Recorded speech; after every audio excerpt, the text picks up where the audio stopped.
You're Wagwan. welcome to Read the Fine Print podcast. I'm your host, Black Girl Creator, and this is my husband. He sits as co-host. And listen, we talking all things that they don't tell you in life, love, and in the quest for success. Yes. I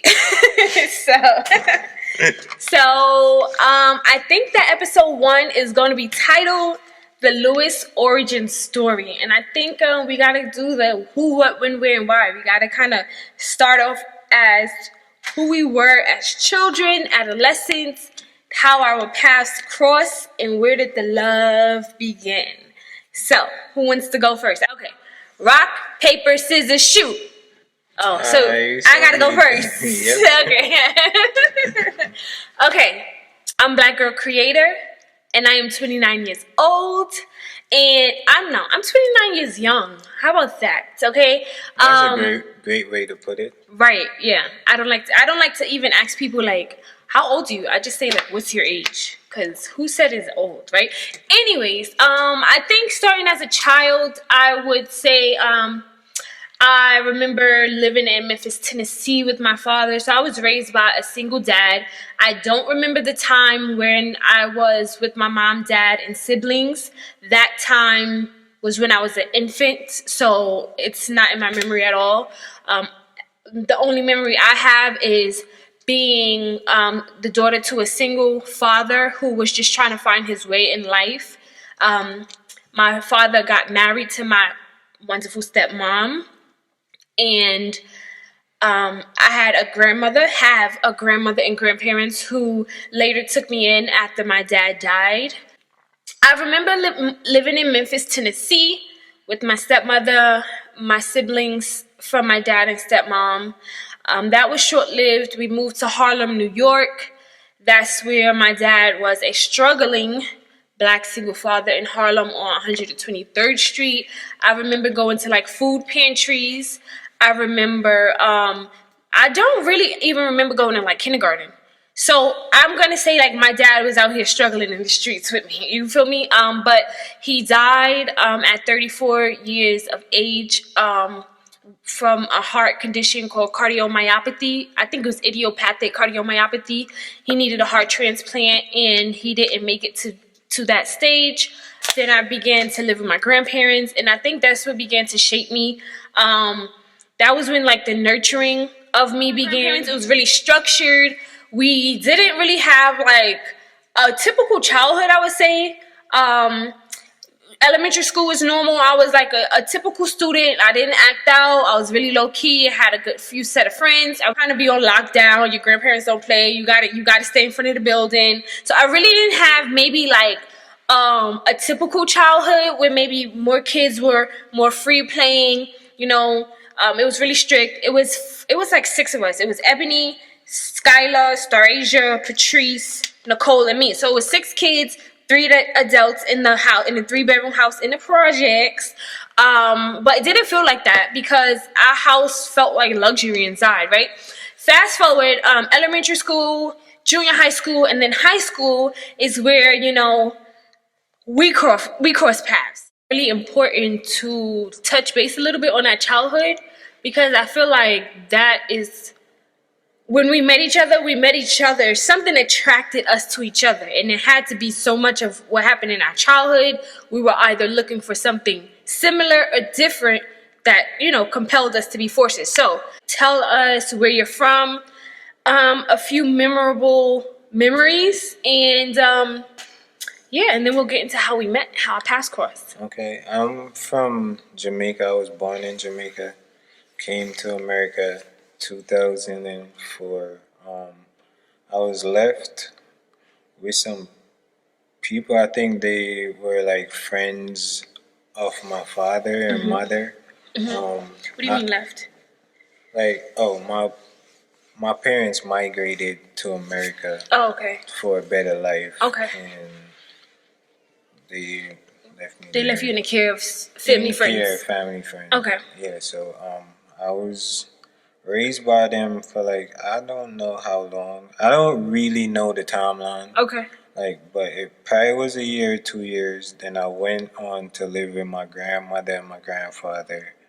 Can I ask, is this your father's mother or your mother's mother? This is my father's Parents. mother. Yeah, my Okay. father, mother, and my father. Okay. Yes.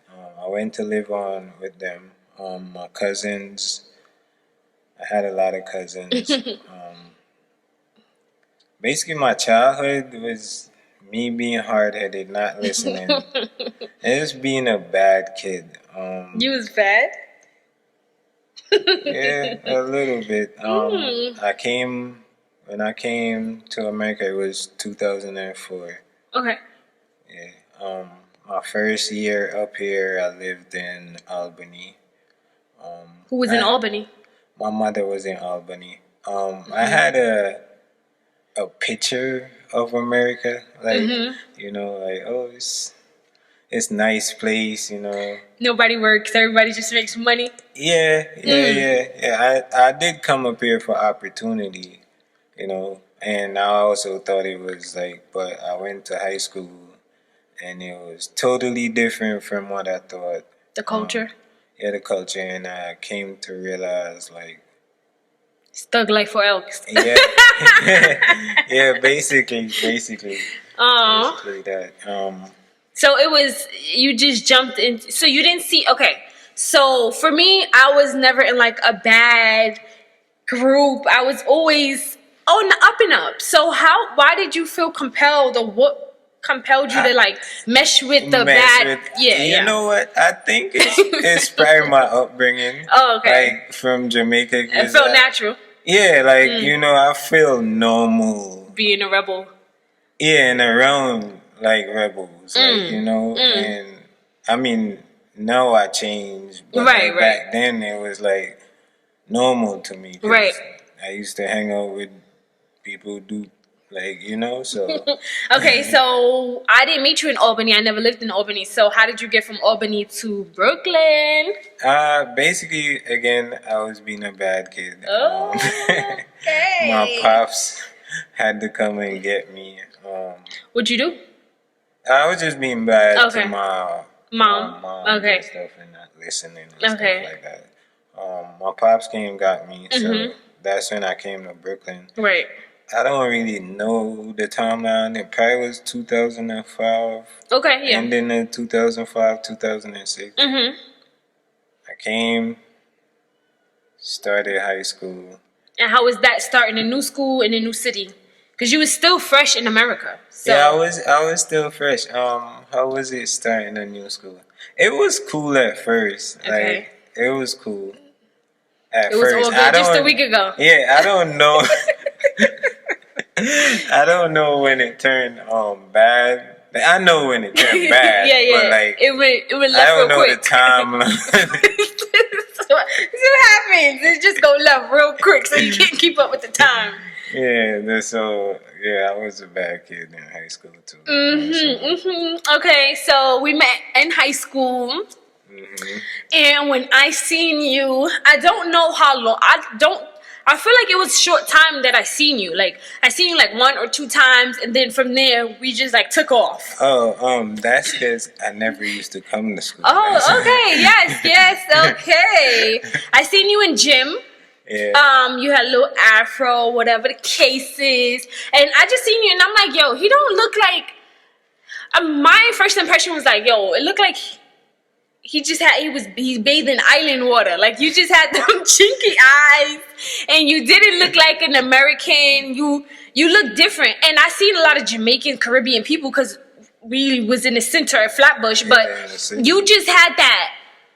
You just got off the plane type of look. And I thought it was so cute. I thought you were so cute. But I wasn't really sweating it until one of my high school friends, she was like, oh, he's cute. And in my head, I'm like, oh, heck to the no. Okay. If she think he cute, then a bunch of other people think he cute. And I got to get what's mine, okay? So I had to pick the fork in the road. And I had to claim my territory. So...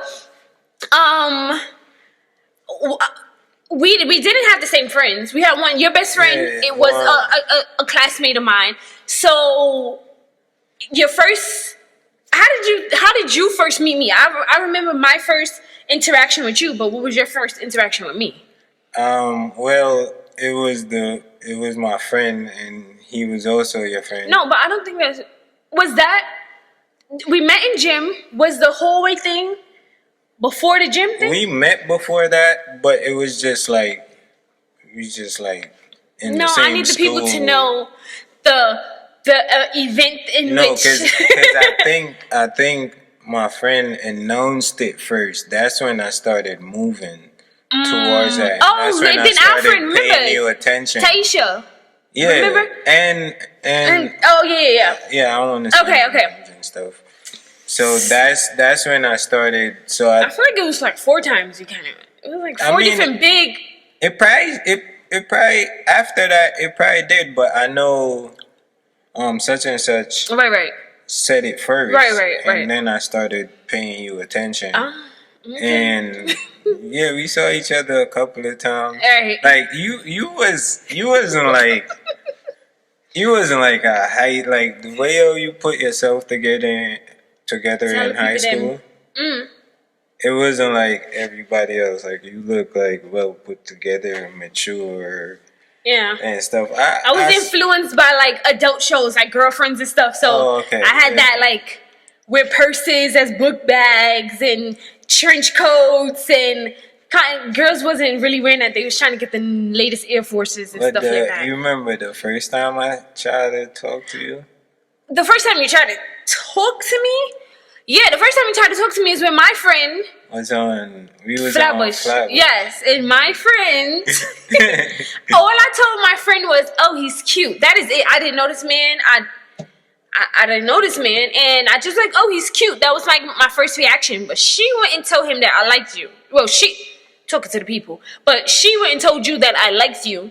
And so when you see me on the street, you approach me real aggressive, and you had a deep accent. So for the people listening, if you think you have an accent now, his accent was crazy back then. So when you approach me on the street, you like, yo, wanna be my girlfriend? I'm like, I just hit stage left. Like, I just dashed away, like, across the street.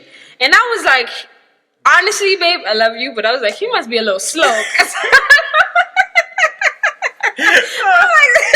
he clearly a little slow because I don't know him. What do you mean I want to be his girl?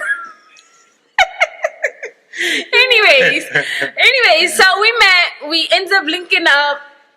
And what do you think was it that attracted you to me?